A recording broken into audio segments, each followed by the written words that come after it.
magnifique. De grands scientifiques et des experts en effets spéciaux se sont réunis pour construire la plus grande maquette de volcan au monde. Ils font les choses en grand. C'est un projet énorme. Au bord, je t'ai dit. Au nom de la science, ils s'apprêtent à affronter la violence des éléments. C'est fou l'effet que ça fait, rien que de voir ces éclats rougeoyants. À se creuser les méninges Pas trop stressé? Il faut que je m'allonge.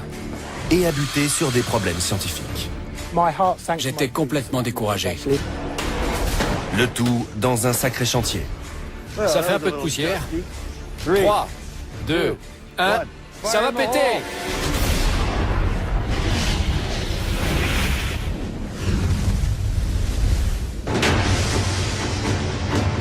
Dans une carrière abandonnée, un gros projet se prépare. Vous avez vu? C'est du lourd. Ben! Oui? Amène-le vers toi. Non, pas comme ça. Ce coin doit toucher le bord. C'est ça. Au bord, je t'ai dit. C'est la première étape dans la construction d'une gigantesque maquette de volcan. L'idée folle d'un groupe de scientifiques qui rêvent de réaliser l'impossible.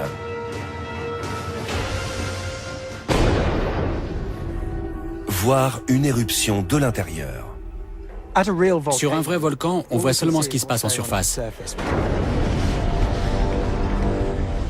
On a besoin de savoir ce qui se passe à l'intérieur pour prévoir au mieux les risques d'éruption. Grâce à cette expérience, on va entrer dans le volcan. On verra tout ce qui se passe à l'intérieur. L'idée est simple. Construire une maquette afin de reproduire deux différents types d'éruptions volcaniques.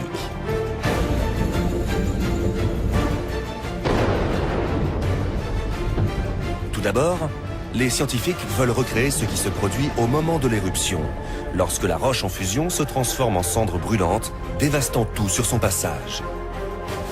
Ensuite, ils projettent d'observer le cœur du volcan et de recréer les conditions à l'origine des coulées de lave. Et cela avec une maquette de plus de 10 mètres de haut. Il fallait que ce soit une expérience à grande échelle parce que les réactions varient selon la taille du dispositif. On peut se planter, ce sera peut-être un désastre. La maquette pourrait s'effondrer, le volcan pourrait exploser. J'espère que non. Plus c'est grand, mieux c'est. Cela fait plusieurs années que ce projet leur trotte dans la tête. Mais ces hommes sont des scientifiques, pas des ingénieurs. Afin de pouvoir réaliser leurs rêves, ils ont fait appel à un expert en effets spéciaux, Max McDonald, un homme capable de construire ou de faire exploser n'importe quoi. J'ai fait sauter des maisons, toutes sortes de voitures. Je me suis un peu lassé à la longue. Mais c'est toujours mieux que de ne rien faire. Chaud devant! Max a mis ses explosifs de côté afin de prêter main forte aux scientifiques pendant 2 semaines. Il n'a pas une seconde à perdre. On va poser les caisses du dessus. Je veux 2 mecs là-haut pour tout installer. À partir de gros containers, Max et son équipe ont créé le squelette de la maquette de 45 mètres de large sur lequel reposera le flanc du volcan.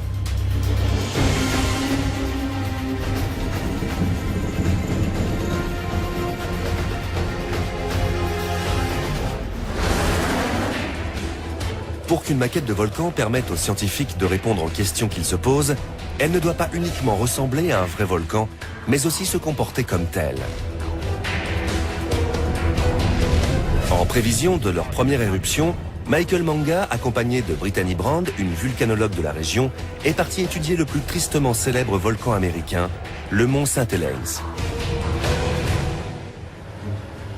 Son éruption du mois de mai 1980 a totalement transformé le paysage.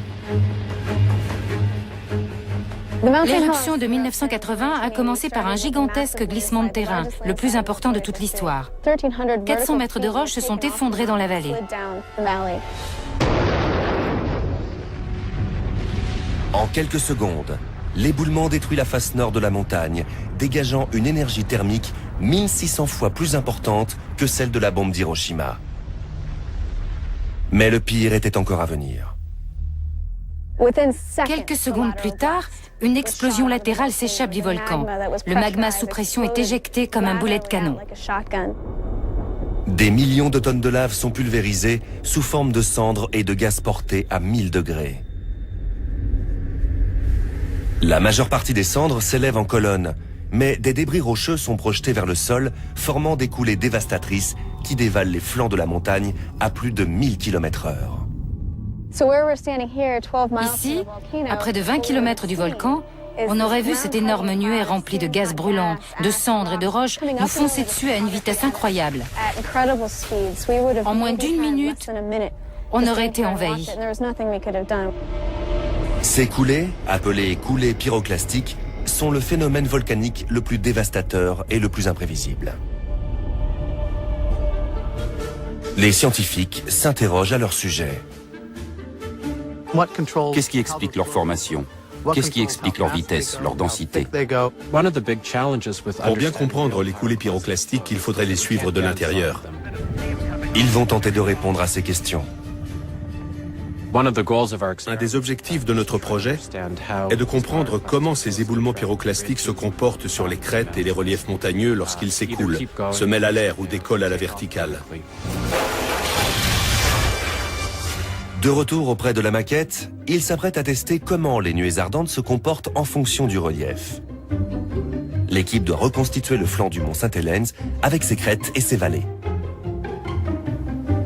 Les vulcanologues Ben Andrews et Joseph Dufek travaillent avec l'aide d'un membre de l'équipe de Max, Andy Berry, chef décorateur. Ils font les choses en grand. C'est un projet énorme. C'est une première pour moi. Pour recréer le mont Saint-Helens tel qu'il était avant 1980, ils doivent construire une face abrupte terminée par une grande étendue en pente douce sur laquelle s'écoulera la nuée ardente. Les décorateurs fabriquent la montagne à la mode hollywoodienne. Un cadre en bois, du grillage de poulailler, le tout recouvert de toile de jute. Une couche de plâtre à prise rapide pour terminer et le tour est joué.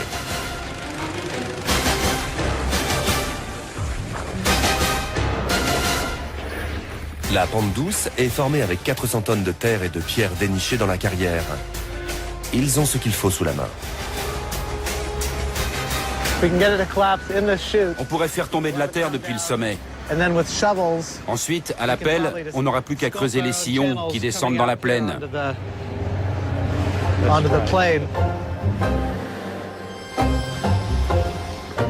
Ils passent ensuite à une étape un peu moins technique et plus physique, qui consiste à dessiner les crêtes, les vallées et autres reliefs montagneux.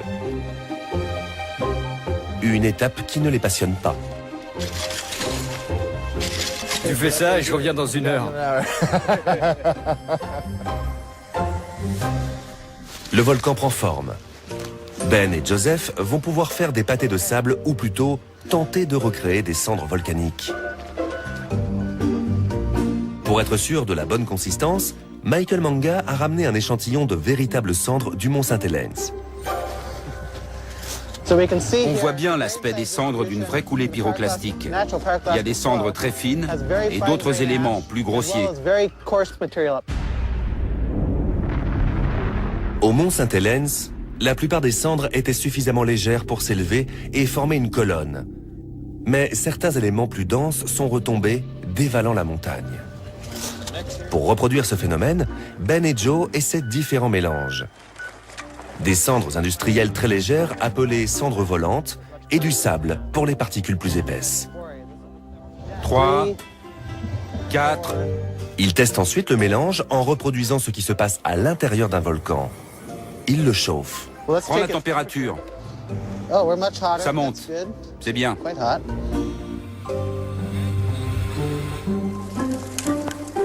Parfait. Des cendres légères et des éléments plus denses qui retombent. Si on peut reproduire ça à plus grande échelle, en quantité plus importante, avec la même température et la même composition, on devrait réussir à obtenir des coulées qui dévaleront notre montagne et remonteront au niveau de la pente la plus douce. En effet. Maintenant qu'ils ont trouvé le bon mélange, ils n'ont plus qu'à provoquer une éruption. Max a une idée simple mais efficace.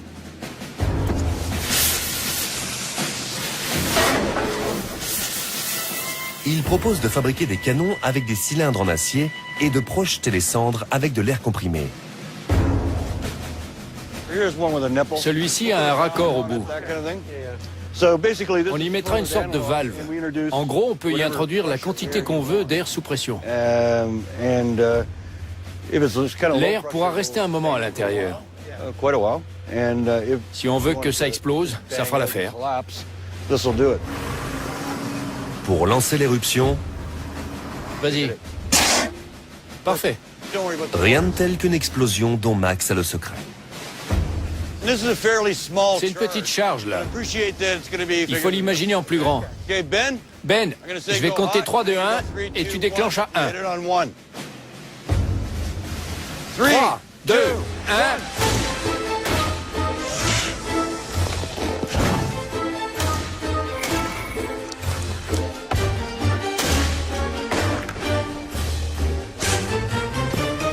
Vas-y!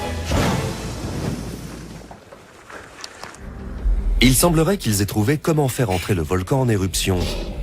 Mais la réussite le jour J n'est pas garantie. Pour créer une nuée ardente réaliste, la cendre doit exploser, retomber et s'écouler précisément dans la bonne direction sur le flanc. Et c'est plus difficile qu'il n'y paraît. On va pouvoir y aller. Envoie. Continue.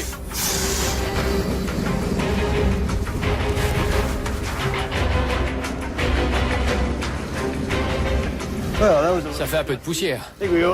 La prochaine fois, faudra se mettre dos au vent. Ça te fait marrer? À l'évidence, un paramètre pourrait bien anéantir tous leurs efforts. La météo. Ils n'ont pas le temps d'attendre les conditions optimales.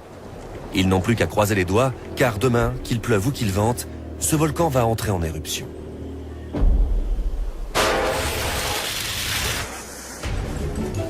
Sur la maquette, les constructeurs font ce qu'ils peuvent pour installer les canons.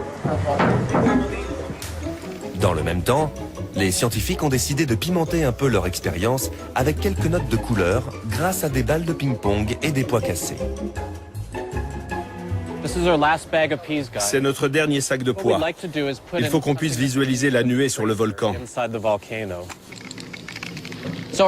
On va mettre du rose, du vert et de l'orange à différents endroits pour bien voir quel chemin ils empruntent sur le volcan.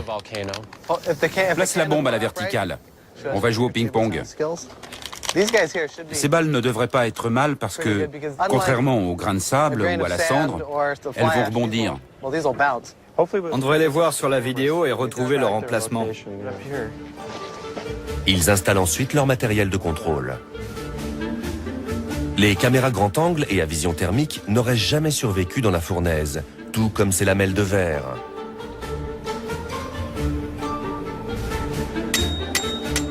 Tu veux que je le tienne?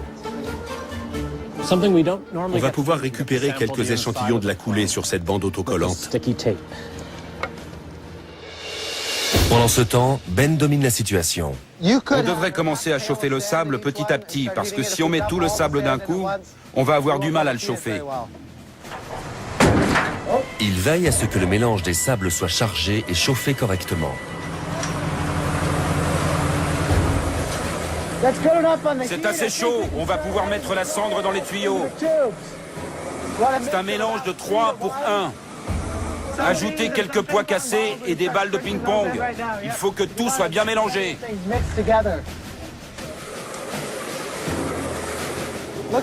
C'est bon, on y va. Ils vont maintenant créer l'éruption tant que les cendres sont encore chaudes. Mais avant cela, le volcan doit être baptisé. Vu ce qui va se passer, je pencherai pour le mont Boom. Ça me plaît bien. Mont Boom. Il faut qu'il soit à la hauteur maintenant. Mont Boom? Mont Boom. Le mont Boom détient peut-être la clé du mystère. Pendant des années, les scientifiques pensaient que les débris des coulées pyroclastiques dévalaient les pentes dans une seule direction, comme l'eau d'une rivière, d'où son nom coulée.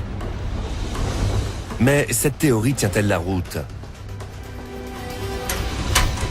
C'est ce qu'ils s'apprêtent à découvrir. Encore faut-il que la colonne de cendres retombe et s'écoule sur le flanc du volcan comme prévu. On y va, c'est parti. Adieu. Tandis que Joe et Michael mettent le matériel en route, le reste de l'équipe se place aux premières loges pour assister à la plus grande expérience volcanique de toute l'histoire de la science. On ne craint rien? C'est vrai ça, on ne craint rien? Vous êtes les hommes les plus courageux que j'ai jamais rencontrés. Ça devrait aller. Qu'est-ce qu'on risque? Ne jamais se mettre à côté du technicien. C'est vrai. Ils sont prêts. Ok, il risque d'y avoir des projectiles, alors ouvrez les yeux. On y va! À couvert! 3, 2, 1, envoie!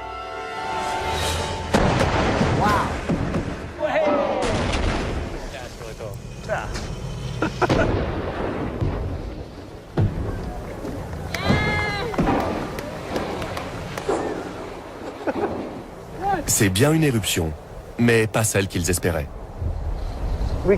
Voilà comment ça se passe quand le vent souffle.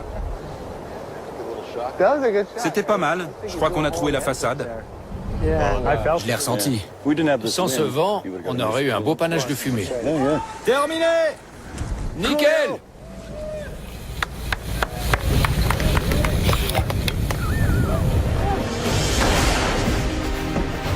Les caméras slow motion montrent que l'éruption a créé une colonne de cendres de plus de 20 mètres de haut. Le mont Boom s'est comporté comme un vrai volcan. Ça, c'est la bonne nouvelle. La mauvaise, c'est qu'au dernier moment, le vent s'est levé, emportant les cendres dans la mauvaise direction et empêchant la nuée de se répandre le long de la façade comme il l'espérait.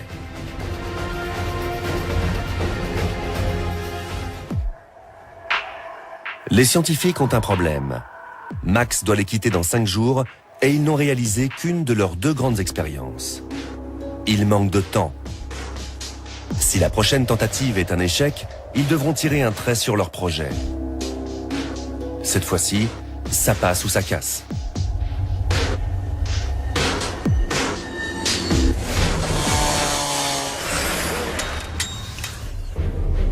Au petit matin, l'équipe s'apprête à effectuer un nouvel essai.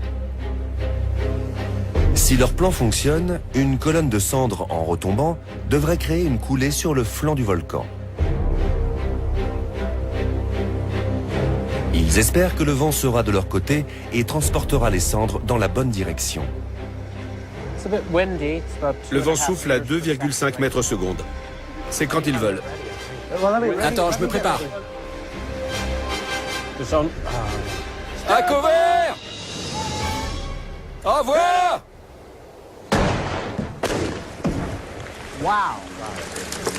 Ça fait des vagues sur le côté. Ça retombe. Ça descend. On le tient. On a un courant de gravité. Un très beau courant. Regarde comme il descend. C'est magnifique.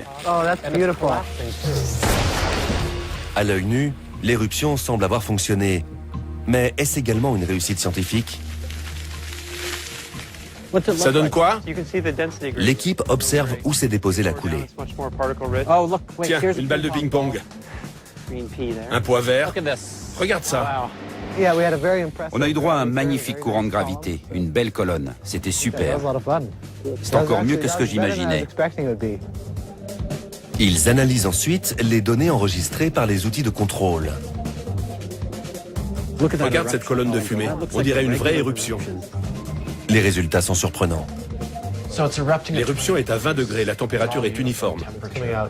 C'est bien monté. Oui, c'est allé très haut. On a aussi de gros débris. C'est incroyable. Magnifique. Les vulcanologues pensaient que les coulées pyroclastiques étaient des courants relativement simples. Mais les relevés réalisés sur l'ensemble du terrain prouvent le contraire. Quand la coulée a emprunté les sillons creusés dans la pente, on a vu qu'elle débordait de ces sillons. Et on a retrouvé énormément de débris sur les côtés. On a donc pu étudier un phénomène qu'on ne connaissait pas. C'est incroyable d'avoir pu assister à ce phénomène. Les vulcanologues pensaient que les coulées pyroclastiques se déversaient toujours dans la même direction, comme une rivière. Mais dans cette expérience, ils ont retrouvé des balles de ping-pong et des pois colorés de tous les côtés. Ces coulées pyroclastiques seraient donc bien plus agitées qu'on ne le pensait.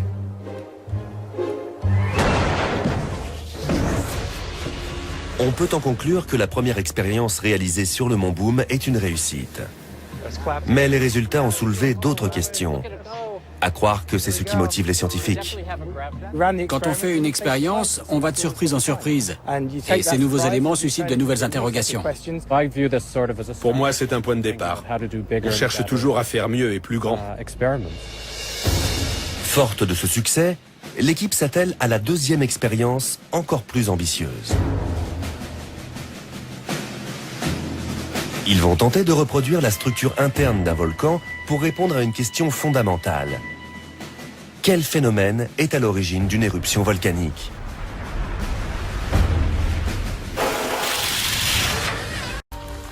La théorie communément admise veut qu'à l'origine de toute éruption se trouve un élément surprenant, des bulles. Tout comme de la mousse se forme lorsqu'on ouvre un soda, des bulles de gaz présentes au cœur du volcan ferait remonter la roche en fusion appelée magma à la surface.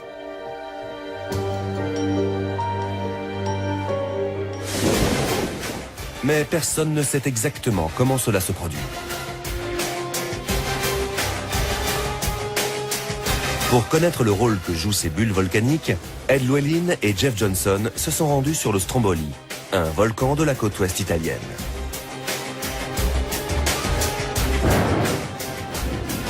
Les éruptions du Stromboli ont lieu des dizaines de fois par jour. C'est l'endroit parfait pour étudier le phénomène. Ed et Jeff accompagnent un groupe de vulcanologues italiens pour les 3 heures d'ascension jusqu'au sommet.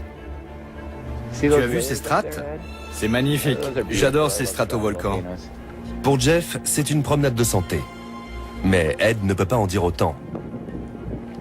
Mon sac est 2 fois moins gros. Tu sais ce que je porte? Quoi? Du papier bulle.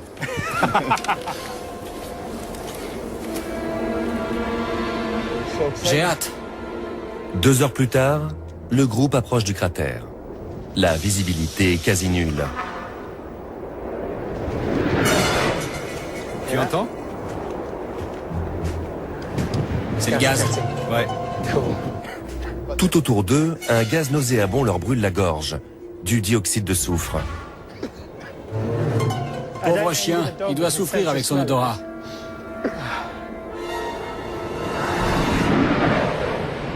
Un autre gaz est régulièrement éjecté, de la vapeur. Le gaz qui serait à l'origine des bulles volcaniques. Lorsque ces bulles explosent en surface, elles projettent de gros morceaux de roche en fusion, connus sous le nom de scories.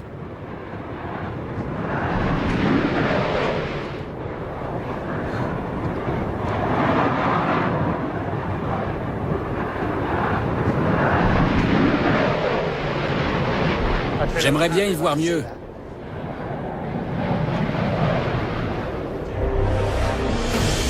L'équipe installe des appareils de mesure afin de relever la température et le niveau des gaz et d'enregistrer les bruits du volcan.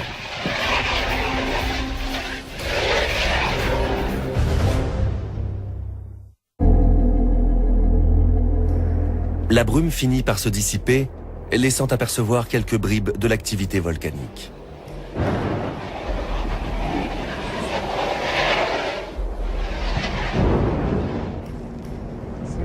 C'est fou l'effet que ça fait, rien que de voir ces éclats rougeoyants. C'est génial. Je veux encore une petite éclaircie. Je veux voir comment c'est là-dessous. Mais plus ils observent le Stromboli, plus ils s'aperçoivent que ce volcan prévisible agit de manière très surprenante. C'est génial. On assiste à un événement assez rare. Généralement, les éruptions du Stromboli sont formées de gaz et de petites quantités de lave. Aujourd'hui, le volcan déverse de grosses coulées comme celle-ci. C'est très inhabituel. On voit rarement des coulées de lave dans le cratère du Stromboli. On est vraiment gâtés aujourd'hui. Pour des vulcanologues comme Ed et Jeff, rien n'est plus excitant que de voir un phénomène volcanique exceptionnel. Mais la situation est dangereuse. Parfois, ces coulées de lave sont le signe précurseur d'une grosse éruption. Dès que l'activité d'un volcan change, c'est un avertissement. Les dernières fois que ça s'est produit, le niveau du magma était anormalement élevé. Et il y avait de grosses éruptions au niveau du cratère et ces phénomènes ont précédé les plus grosses éruptions explosives du Stromboli. Elles peuvent être très dangereuses. Les guides Ed et Jeff estiment qu'il est temps de quitter la montagne. Ils laissent leur matériel sur place afin de collecter un maximum de données qu'ils rapporteront au mont Boom à plus de 8000 km de là, où ils vont préparer une autre grande éruption.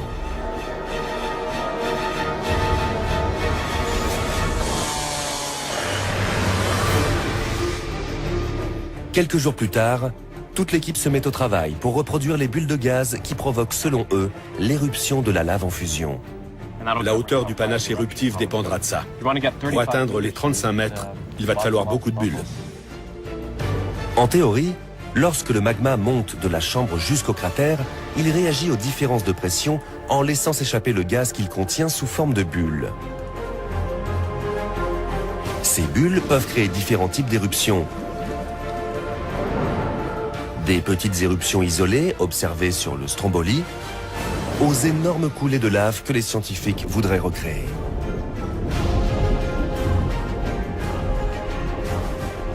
On doit comprendre comment le gaz se dissout dans le magma, à quelle vitesse les bulles grossissent et à quelle vitesse monte le magma. Les scientifiques ont l'intention de fabriquer leur propre chambre magmatique reliée à une cheminée volcanique. Le plus difficile sera de maintenir leur chambre en permanence sous pression, comme dans un vrai volcan. Les scientifiques pensent avoir trouvé une solution. Une grande quantité de liquide fera pression dans le tuyau de 12 mètres de haut, alimenté par un réservoir auxiliaire, également appelé nourrice.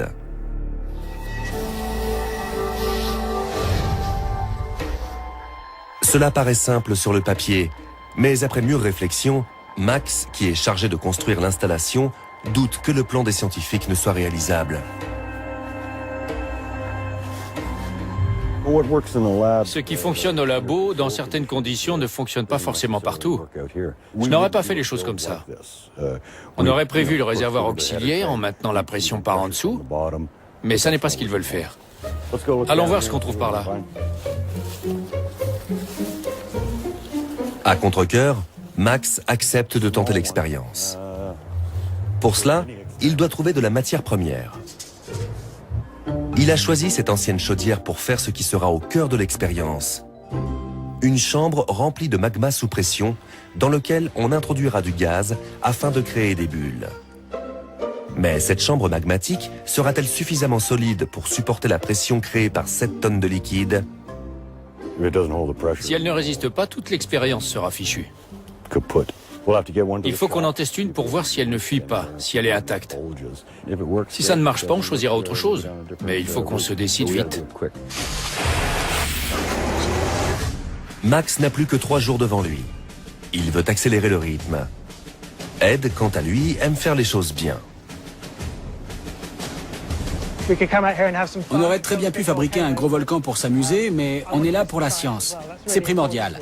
Si on veut trouver des réponses à nos questions, il faut construire les choses comme il faut. Pendant les 48 heures qui suivent, toute l'équipe met les bouchées doubles pour faire de ce tas de pièces métalliques un système volcanique. Le circuit est très simple, mais on va avoir beaucoup de mal à le faire fonctionner. D'accord, monte là en haut, en douceur. Max a trouvé un autre réservoir en acier pour la nourrice. Après l'installation de 7 mètres de tuyaux, voici l'opération qu'il redoute. Placer la nourrice au sommet du volcan.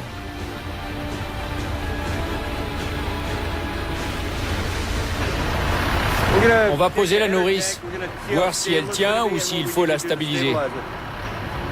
Alors que Max et son équipe tentent de poser le réservoir, ils comprennent que cette construction pose réellement problème. Le réservoir est totalement instable. C'est un vrai casse-tête de sécuriser un réservoir à 12 mètres de haut. C'est difficile et on n'a pas le droit à l'erreur. Sinon, ça peut être dangereux.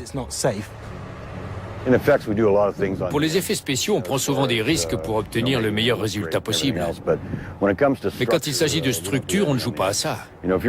Au sol, c'est une chose, mais quand on est en haut d'un immeuble de 4 étages, la gravité, ça ne pardonne pas. Il faut trouver une autre solution. Max reprend le schéma. Dans le même temps, le reste de l'équipe peaufine la chambre magmatique. Comment les scientifiques vont-ils reproduire le magma? Pour le savoir, ils font quelques tests sur une chambre sous pression en modèle réduit. 1,2 bar. Le magma est un liquide. C'est de la roche en fusion avec des gaz dissous à l'intérieur. C'est comme le soda, du liquide avec du gaz à l'intérieur. Les scientifiques pensent que les éruptions sont causées par la simple montée des bulles dans le liquide. Après avoir testé plusieurs liquides tels que le ketchup et la bière, ils choisissent de remplacer la roche en fusion par une substance tout ce qu'il y a de plus classique appelée H2O, de l'eau. En voilà de belles bulles. Reprenons. Ils ont une chambre magmatique et du magma. Il ne leur reste plus qu'à trouver comment créer de grosses bulles, ou plutôt une poche de gaz. Super! Hugo et son équipe ont construit un piège à gaz. C'est un tuyau inversé fermé par une trappe. On peut former des bulles par en dessous et maintenir la pression dans le tuyau grâce à cette trappe. Fais voir le joint. On a quelques bulles. Il faudrait serrer un peu le joint. C'est la dernière fois qu'on peut corriger quelque chose. Une fois fermé, on ne pourra plus y toucher. C'est parti. Ouvre. C'est bon. Ça marche. Ça marche. Super. Préviens-moi avant d'ouvrir la prochaine fois. Désolé. La chambre magmatique est prête. Mais le reste du système doit encore être installé.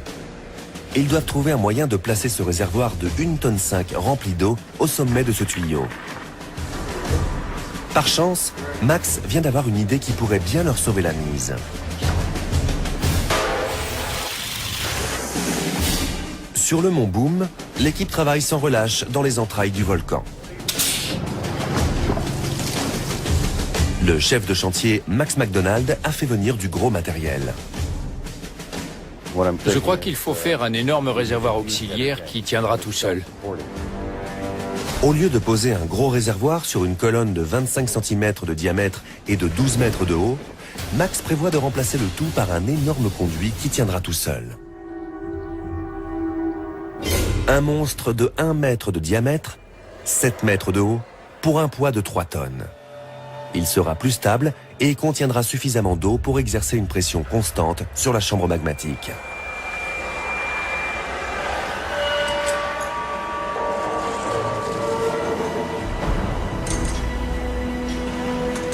Ils ont dû faire appel à une énorme grue pour installer le cylindre qui trônera majestueusement sur un support réalisé pour l'occasion. Ça se présente bien. Ben, c'est dans l'axe. Parfait. Impeccable. À 1 centimètre près, un boulon qui dépasse, et ça ne marchait pas. Ils vont pouvoir poser la dernière pièce du puzzle. Une cheminée volcanique de 12 mètres de haut, entièrement transparente, placée au-dessus de la chambre magmatique. Alors que la nuit commence à tomber, la cheminée est en cours d'installation.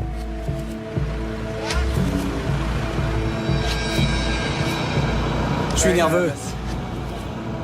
Hugo, avant qu'il ne fasse trop noir, il faudrait mettre quelque chose sur la poutre. J'ai peur que le métal raye tout. Je vais trouver quelque chose. Super, merci.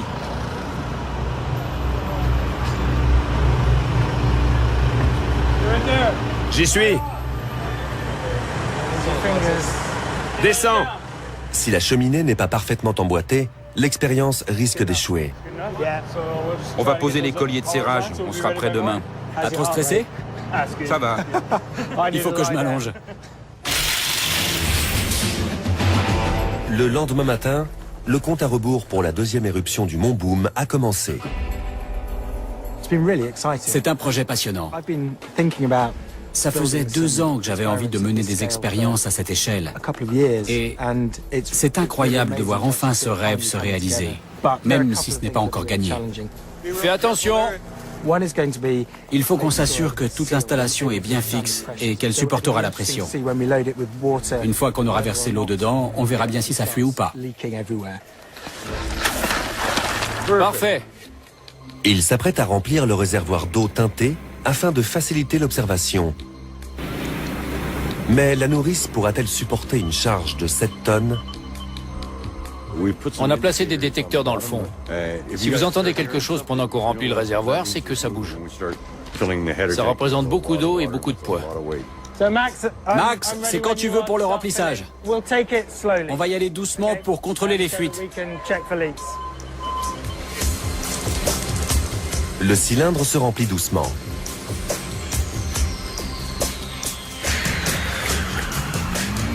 L'étanchéité n'est pas exceptionnelle, mais ils s'en contenteront.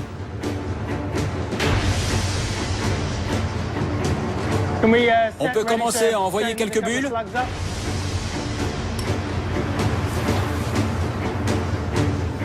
Ils veulent tout d'abord tester la théorie selon laquelle les explosions de lave comme celle-ci sont causées par des bulles de gaz comme celle-là.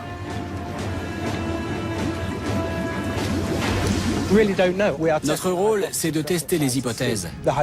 Ici, on suppose qu'on est capable de former des bulles dans un tube. On va essayer. C'est parti. S'ils parviennent à former une grosse poche de gaz, leur théorie sera vérifiée. Prêt?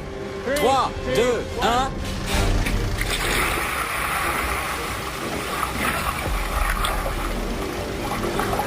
Il y a un problème. De nombreuses petites bulles ont cassé la poche principale. On a nos bulles, mais c'est trop court. Le problème ne peut venir que de la chambre.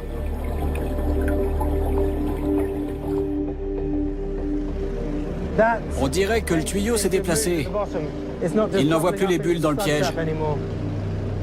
Le piège ne fonctionne plus. Le gaz s'échappe. Ça passe par les côtés. Ah ouais, ça ne va pas. J'étais complètement découragé. J'ai vraiment cru que l'expérience allait tomber à l'eau. La chambre magmatique complètement hermétique est l'endroit le plus inaccessible. Mais Max n'a pas dit son dernier mot. Ils doivent prendre des mesures radicales. Et opérer la chambre magmatique à cœur ouvert. Jette un œil là-dedans. C'est chaud, fais gaffe.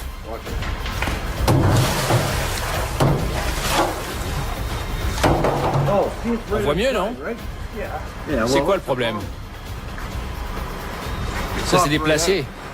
S'ils arrivent à réparer la fuite dans la chambre, ça devrait marcher. Et si ça ne marche pas? Je ne sais pas.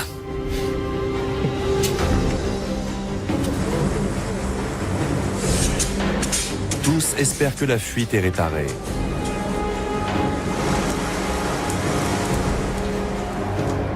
Le circuit est à nouveau rempli d'eau pour la deuxième tentative. Parviendront-ils à observer pour la première fois ce qui se passe à l'intérieur d'un volcan ?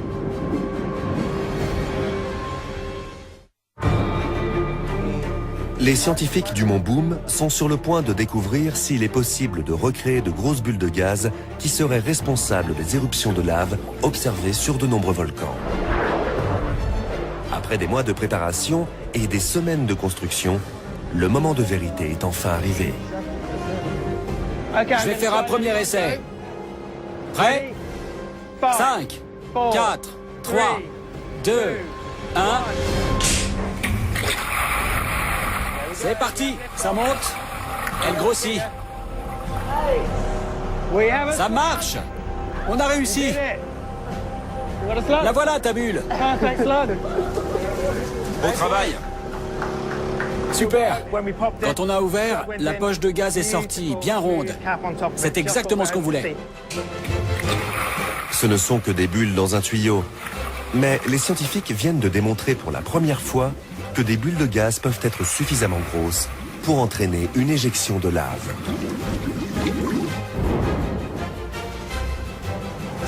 C'est une super expérience.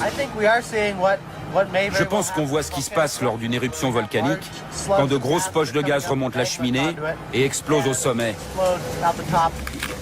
Quand on travaille sur un volcan, on ne voit que ce qui se passe en surface. Mais là, on a pu voir le volcan de l'intérieur. On supposait que ce phénomène se produisait. Et là, on a pu l'observer. C'est passionnant. Recommence encore une fois. Je refais la plus grosse. Oui, On saura qu'on a réussi si on arrive à la refaire. je l'avais pas vu comme ça, mais oui. Jusqu'ici, tout se passe bien. Les bulles expliquent les petites éjections de lave. Mais sont-elles également à l'origine des grosses éruptions continues? Pour la dernière expérience du Mont Boom, et la plus explosive, les scientifiques vont introduire un maximum de gaz dans la chambre magmatique. Voilà qui n'est pas pour déplaire à Max. Tu veux un maximum de gaz, mais avec le petit tuyau ou le plus gros? Je veux mettre le plus de gaz possible. On n'a qu'à faire tourner le compresseur et le raccorder au bas de la chambre. Il faut le mettre dans l'eau, c'est ça. Je veux un maximum de gaz. La théorie veut que les éruptions continues soient déclenchées par des bulles de gaz continues. Une poche de gaz explose d'abord en surface, dégageant alors le conduit. Le flux de magma devient rapide et violent, brisant les poches de gaz et entraînant d'énormes quantités de magma à l'extérieur du volcan. Mais pourront-ils recréer ce phénomène? On est prêt quand tu veux. Ok. Hugo, quand tu veux. Adieu. Le compte à rebours est lancé. Je me recule. Ben est prêt à se mettre à l'abri. S'il y a un souci, tu cours. Ils sont loin d'imaginer ce qui va leur arriver. 3, 2, 1.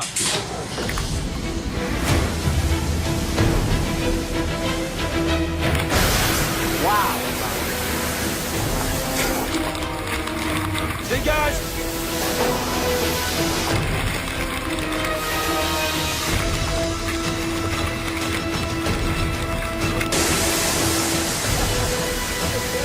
On a eu une éruption.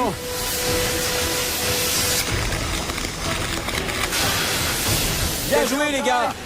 Le Mont Boom est plus vrai que nature. C'est ça, une éruption. Grâce à Max et ses injections de gaz toutes puissantes, le volcan en a surpris plus d'un. On a fait sauter le couvercle. C'est ça. La chambre magmatique était tellement sous pression que tout est remonté par la cheminée. Il faut faire attention. Quand on me dit d'aller au maximum, Une fois de plus, l'équipe a reproduit les mêmes conditions que sur un vrai volcan, démontrant ainsi le rôle essentiel que jouent les bulles de gaz dans les éruptions. On a réussi à étudier les dynamiques en jeu à l'intérieur du circuit magmatique. Et c'est fondamental. Les expériences se terminent en beauté sur le Mont Boom, la plus grande maquette de volcan jamais construite. Du magma sous haute pression, situé à des kilomètres sous la surface de la Terre, aux nuées ardentes dévastatrices capables d'engloutir des montagnes et des villages entiers. L'équipe du projet Mont Boom a réussi à observer les entrailles d'un volcan et à mettre en évidence certains des phénomènes naturels les plus dangereux et les plus imprévisibles. Un pas de plus vers le rêve de tout volcanologue. Les volcans sont meurtriers. Ils détruisent des vies, des maisons. Finalement, toutes ces recherches ont le même objectif.